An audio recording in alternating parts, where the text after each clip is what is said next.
Léo tinha sido encarcerado em uma cela na GPU. Andrei tinha voltado para casa. No portão do Jardim do Palácio, um camarada do partido que ia correndo para o clube o tinha parado. Esta noite você nos apresentará um relatório sobre a situação agrária, não vai, camarada Taganov? Ele tinha perguntado. Sim, Andrei tinha respondido. Às 9, não é? Temos muito interesse pelo tema, camarada Taganov. Vejo você às 9.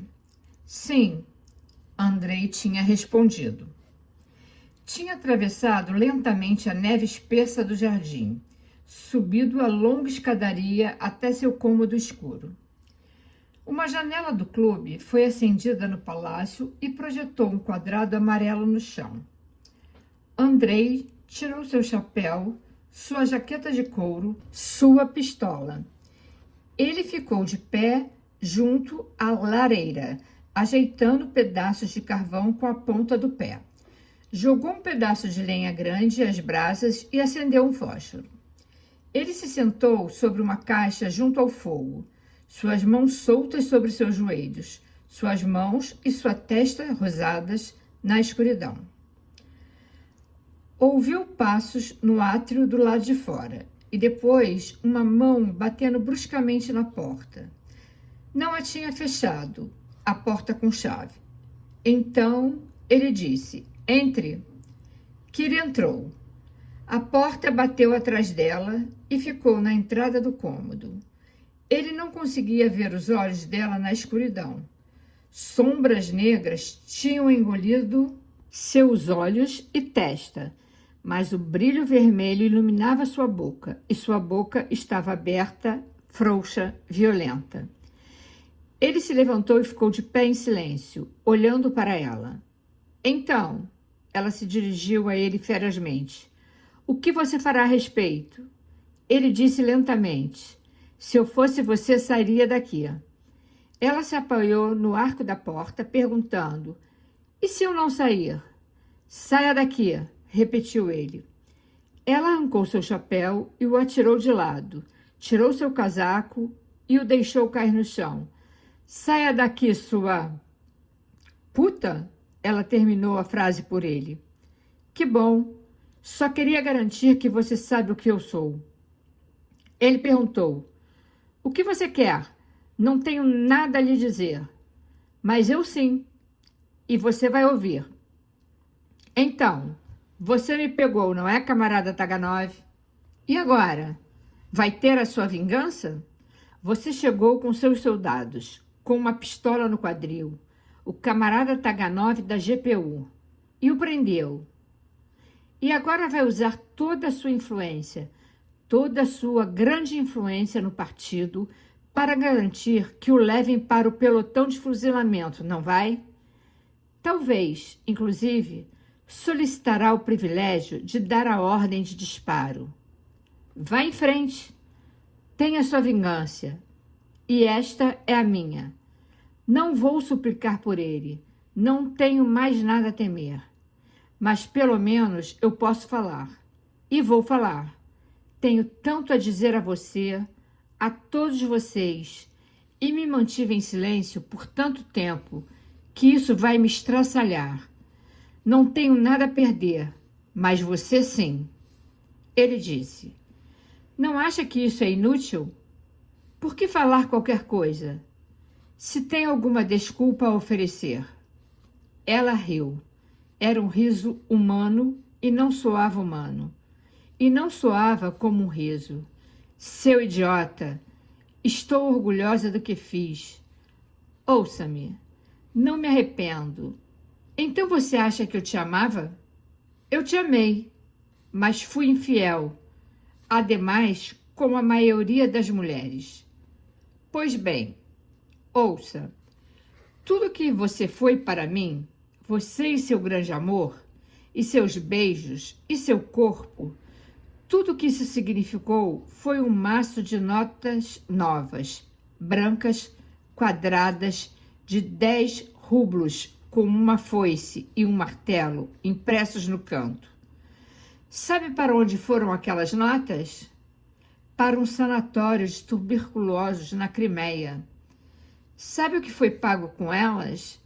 A vida de um homem que amei muito antes de vê-lo pela primeira vez.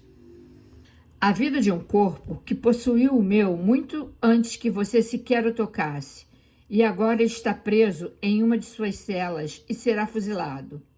Por que não? É justo. Fuzile-o. Tire a vida dele. Você pagou por ela. Ela viu os olhos deles, e eles não estavam feridos, não estavam enraivecidos. Eles estavam assustados. Ele disse: Kira, eu não sabia. Ela se inclinou para trás, cruzou os braços e balançou-se suavemente, rindo. Então você me amava? Eu era a mais nobre das mulheres, uma mulher como um templo, como um desfile militar, como a estátua de um deus. Lembra quem me disse isso? Pois bem, olhe para mim. Sou apenas uma puta e você, o primeiro que pagou pelos meus serviços. Eu me vendi por dinheiro e você pagou. O meu lugar é na sarjeta e seu grande amor me colocou lá. Achei que ficaria contente por saber disso. Não ficou? Então achava que eu amava você? Eu pensava em Léo quando estava em seus braços. Quando falava de amor, estava falando para ele.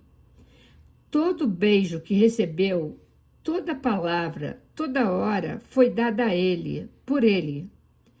Nunca o amei tanto quanto o amei na sua cama. Não lhe deixarei recordações. São dele. Eu o amo. Você me ouve? Eu o amo. Vá em frente. Mate-o. Nada que você possa fazer a ele se compara com o que eu fiz a você. Sabe disso, não sabe? Ela continuou de pé, se balançando. Sua sombra subiu até o teto e tremeu como se fosse cair. Ele repetia com impotência, como se ela não estivesse presente, como se ele se escurasse nas sílabas por apoio. Eu não sabia. Não, você não sabia. Mas era muito simples. E nem tão incomum. Caminho pelos sótãos e mansardas onde os homens vivem em suas cidades vermelhas e veja quantos casos como este encontrará. Ele queria viver. Você acredita que tudo que respira pode viver? Você aprendeu de forma diferente, eu sei. Mas Léo era alguém que poderia ter vivido. Não existem muitos deles. Então, eles não contam com a sua ajuda. O médico disse que ele iria morrer. E eu o amava. Você aprendeu também o que isso significa, não é? Léo não precisava de muito. Só descanso, ar puro e comida. Ele não tinha direito a isso, não é? E foi isso o que o seu estado disse. Tentamos suplicar. Suplicamos humildemente. Sabe o que disseram? Havia um médico em um hospital que disse que havia centenas em sua lista de espera. Kira se inclinou para a frente. Sua voz suave, em tom confidencial, estendeu as mãos, tentando se explicar. Subitamente amável, formal e insistente, como uma criança.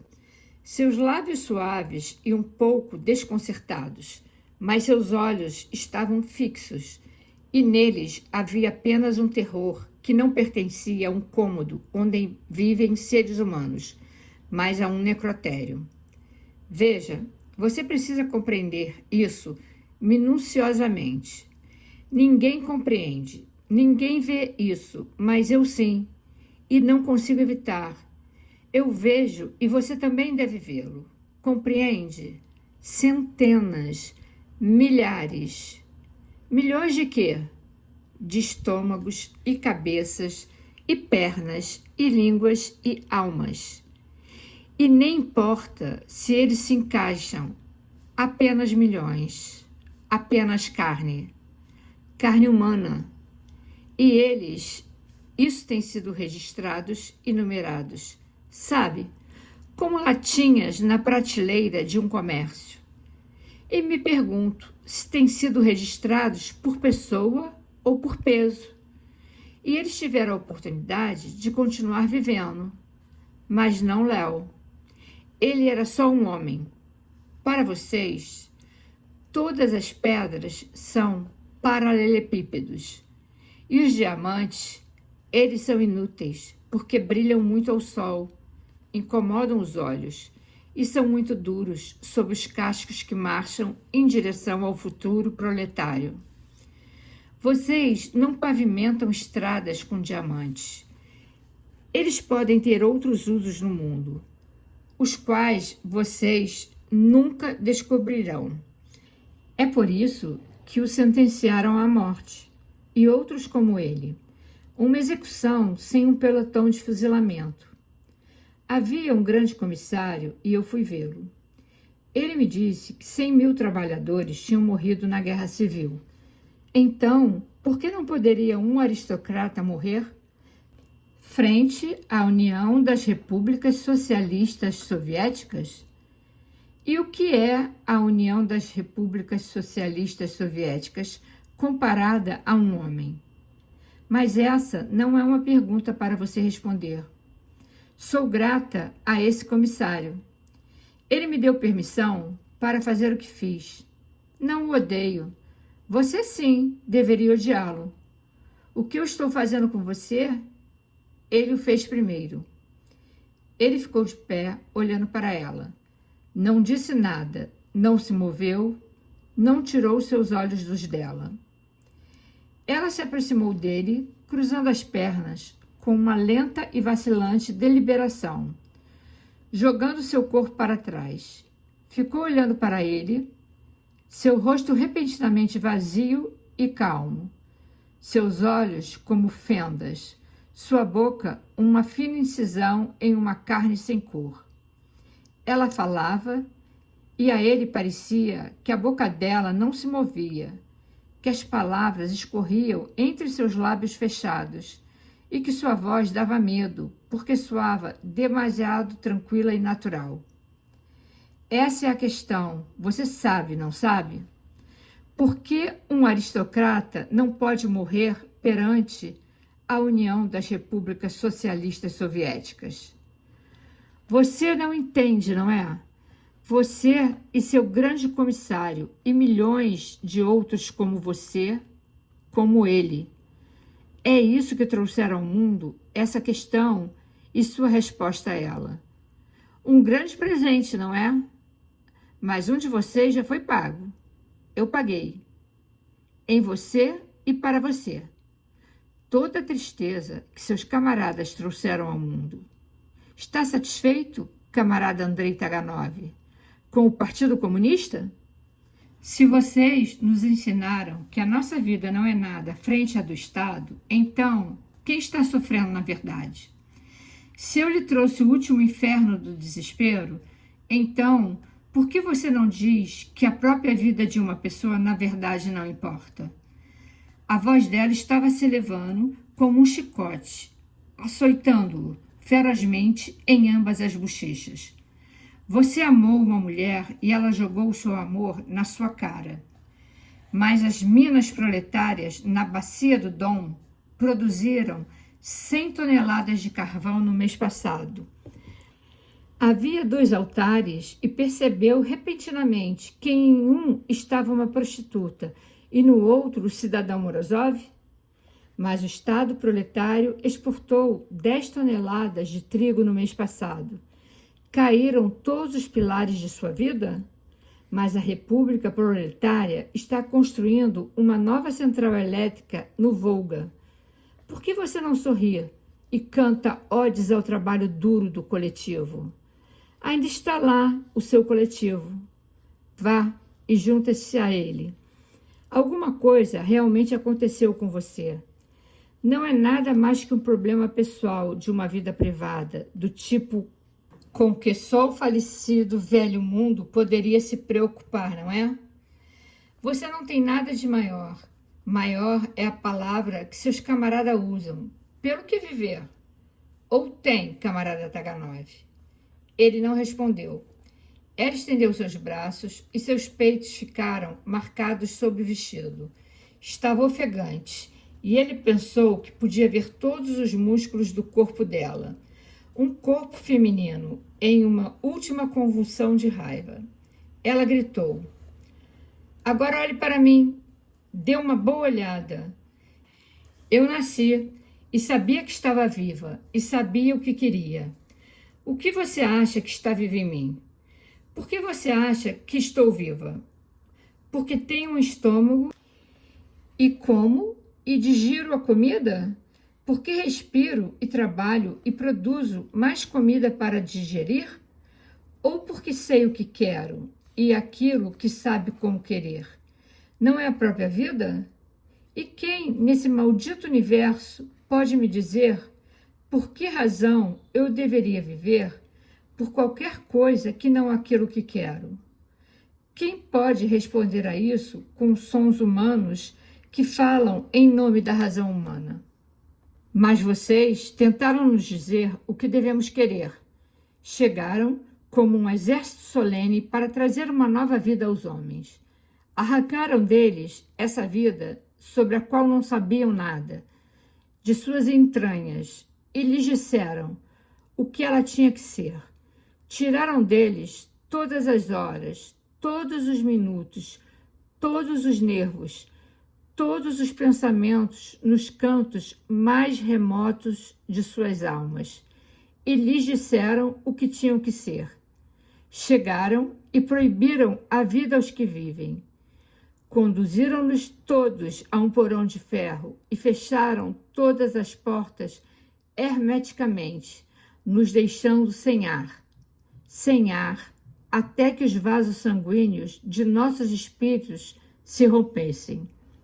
E depois olharam, perguntando-se o que isso está fazendo conosco. Bem, então olhem. Todos vocês que ainda têm olhos, olhem. Ela riu, sacudindo os ombros e se aproximando de Andrei, e gritou na cara dele. Por que você fica aí parado? Por que não fala nada? Está se perguntando por que nunca soube o que eu era? Bem, aqui estou. Eis o que restou depois de você o levar. Depois de atingir o amor de minha vida. E você sabe o que é isso? Sabe o que significou quando você atingiu o que mais venero? Ela se calou repentinamente. Suspirou. Um pequeno som engasgado, como se ele tivesse lhe dado uma bofetada. Tapou a boca com o dorso de sua mão. Ficou de pé em silêncio, olhando fixamente para algo que tinha visto repentina, clara e totalmente pela primeira vez. Ele sorriu muito lentamente, muito docemente. Estendeu suas mãos, com as palmas viradas para cima, encolhendo-se tristemente, como se fosse dar uma explicação de que ela não necessitava. Ela lamentou. Ah, Andrei. Afastou-se dele, seus olhos assustados, olhando para os dele. Ele disse lentamente, Kira, se eu tivesse estado em seu lugar, eu teria feito o mesmo, pela pessoa que amava, por você. Ela lamentou, sua mão em sua boca. Ah, Andrei, Andrei, o que eu fiz com você? Estava diante dele, seu corpo lânguido, parecendo repentinamente uma criança assustada, com olhos muito grandes para seu rosto pálido.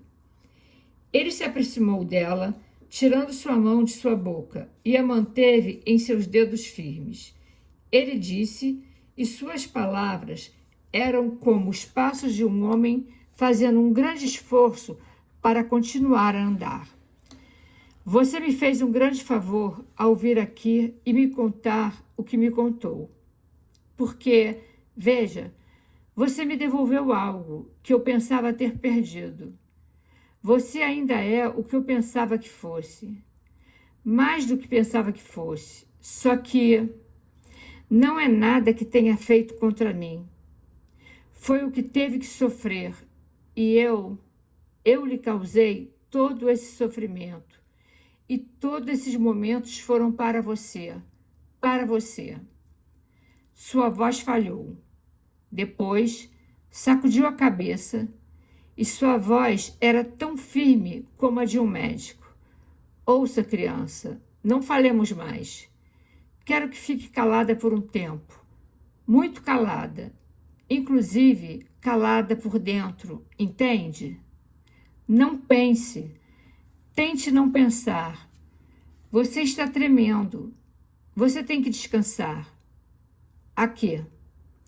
Quero que se sente e fique quieta por alguns minutos. Ele a conduziu a uma cadeira e a cabeça dela caiu sobre o ombro dele e ela sussurrou. Mas, Andrei, você... Esqueça isso. Esqueça tudo.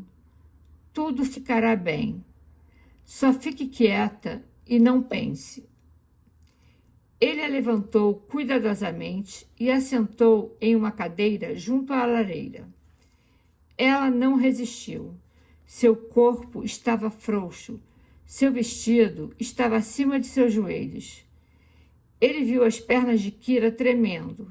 Tirou sua jaqueta de couro e a colocou ao redor das pernas dela. E disse: Isso a manterá aquecida. Está frio aqui. O fogo não foi aceso por muito tempo. Agora, fique quieta. Ela não se moveu. Sua cabeça se encostou na borda da cadeira. Seus olhos estavam fechados. Um braço estava solto ao lado de seu corpo. E o brilho rosado da lareira piscava suavemente sobre sua mão imóvel. Ela ficou de pé na escuridão, junto à lareira, e olhou para ela. Em alguma parte do clube, alguém estava tocando a Internacional. Não sabia quanto tempo tinha ficado de pé ali. Quando ela despertou e levantou a cabeça, ele perguntou: Sente-se melhor agora? Kira moveu-se fragilmente, tentando consentir. Ele disse: Agora, ponha seu casaco e eu a levarei para casa. Quero que você vá se deitar.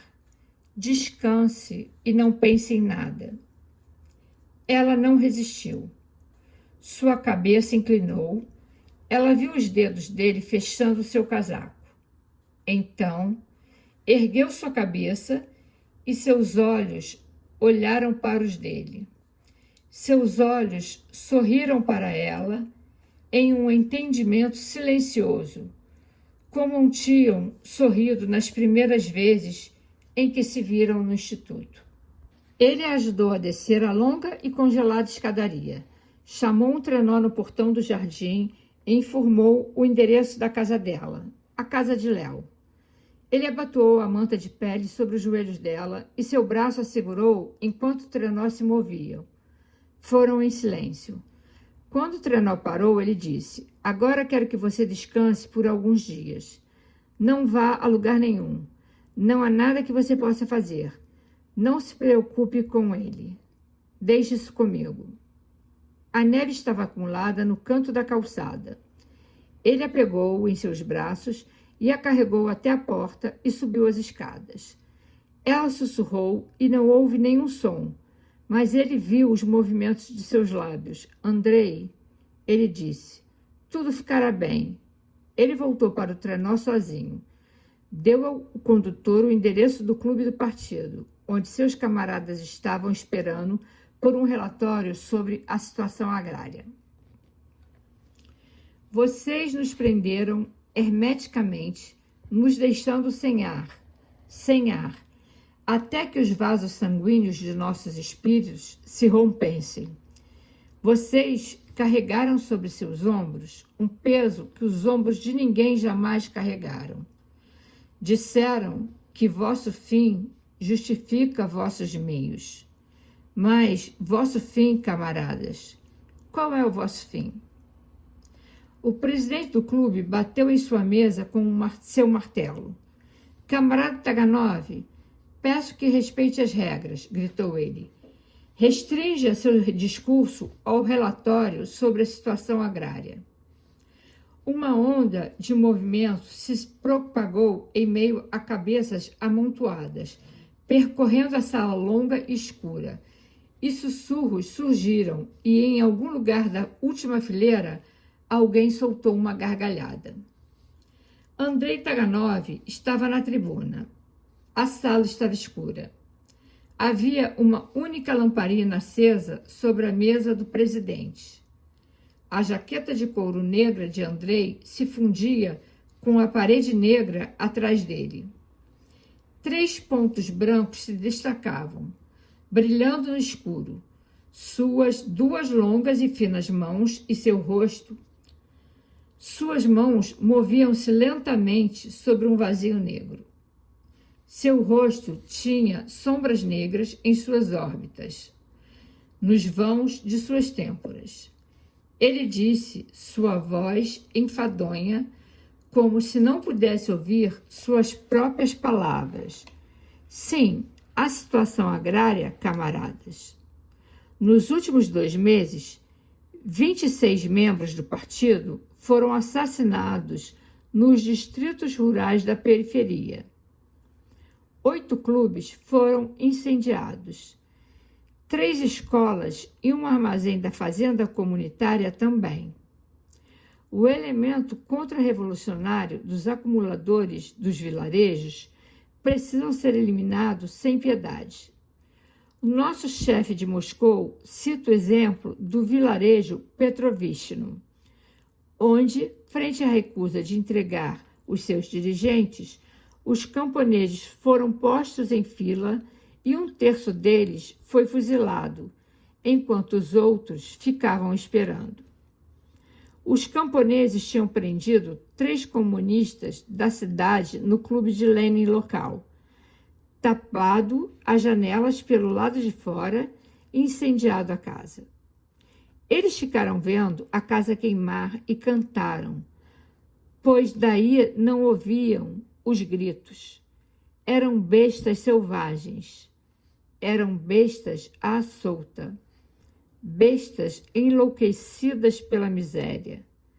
Talvez lá, também naqueles vilarejos perdidos, em algum lugar distante, talvez lá também existam moças jovens, direitas e mais preciosas do que tudo na terra, que são levadas até o último inferno do desespero, e homens que as amam mais que a própria vida, que precisam ficar quietos, observando, sem poderem lhes oferecer qualquer ajuda. Talvez eles também. Camarada Taganov, bradou o presidente, peço que respeite as regras. Sim, camarada presidente. O nosso chefe de Moscou cita o que eu estava dizendo, camarada presidente? Sim, o elemento dos acumuladores nos vilarejos. Sim. O partido precisa tomar medidas extraordinárias contra o elemento contra-revolucionário nos vilarejos, que ameaça o progresso do nosso grande trabalho entre as massas camponesas. O nosso grande trabalho. Chegamos como um exército solene e proibimos a vida aos que vivem. Pensávamos que tudo que respirava sabia viver. Será? E aqueles que sabem viver não são muito preciosos para serem sacrificados em nome de qualquer causa? Qual causa é maior do que aqueles que lutam por ela? E não são aqueles que sabem lutar? Não são eles a causa em si e não os meios? Camarada Taganov, gritou o presidente, peço que respeite as regras. Estou aqui para apresentar um relatório para meus camaradas do partido. camarada presidente. É um relatório sumamente importante e penso que deveriam ouvi-lo. Sim, é sobre o nosso trabalho nos vilarejos e nas cidades e entre os milhões que vivem. Só que há perguntas que precisam ser respondidas. Por que deveríamos ter medo? Podemos respondê-las. Mas, se não pudermos, camaradas, irmãos, ouçam-me. Ouçam, guerreiros consagrados de uma nova vida. Estamos certos do que estamos fazendo? Ninguém pode dizer aos homens para que eles devem viver. Ninguém pode tirar esse direito, porque há coisas no homem, no melhor de nós, que estão acima de todos os estados, acima de todos os coletivos. Vocês perguntam, que coisas? A mente do homem e seus valores. Olhem para dentro de si próprios, com honestidade e sem medo. Olhem e não me contem. Não contem a ninguém. Digam apenas para si próprios. Para que vocês estão vivendo? Não estão vivendo apenas para si próprios? E apenas para si próprios? Chame-o de seu objetivo, seu amor, sua causa. Ainda não é a sua causa? Dê a sua vida, morra pelo seu ideal. Ainda não é o seu ideal? Todo homem íntegro vive para si próprio. Todo homem digno de tal nome vive para si próprio. Aquele que não o faz, simplesmente não vive. Não se pode mudar isso. Não se pode mudar isso porque é assim que o homem nasce, sozinho, completo, um fim em si mesmo. Nenhuma lei, nenhum partido, nenhuma GPU matará essa coisa no homem que sabe como dizer eu. Não se pode escravizar a mente do homem, só se pode destruí-la. Vocês tentaram. Agora olhem para o que estão colhendo. Olhem para aqueles que vocês permitiram triunfar. Neguem o melhor dos homens e verão o que sobreviverá. Será que queremos as monstruosidades incapacitadas, insidiosas, rastejantes e fragmentadas que estamos produzindo? Não estamos castrando a vida para perpetuá-la? Irmãos, ouçam. Temos que responder a isso. As duas mãos brancas e luminosas voaram por cima de um vazio negro, e a sua voz elevou-se, ressonante, como se tivesse levado em um vale escuro sobre as trincheiras do exército branco muitos anos atrás. Temos que responder a isso. Se não o fizermos, a história responderá por nós. E recairá um peso sobre nossos ombros que jamais será perdoado. Qual é o nosso objetivo, camaradas? O que estamos fazendo? Queremos alimentar uma humanidade faminta para permitir que ela sobreviva? Ou queremos estrangular sua vida para poder alimentá-la? Camarada Taganov, bradou o presidente, eu retiro a sua palavra. Ofegou Andrei Taganov, cambaleando pelos degraus da tribuna. Eu não tenho mais nada a dizer. Saiu pelo longo corredor uma figura alta, magra e solitária. As cabeças viraram-se para vê-lo. Em algum lugar da última fila, alguém assobiou um som longo, baixo, sorrateiro e triunfante. Quando a porta se fechou depois dele, alguém sussurrou: que o camarada Taganov espere pelo próximo expurgo do partido.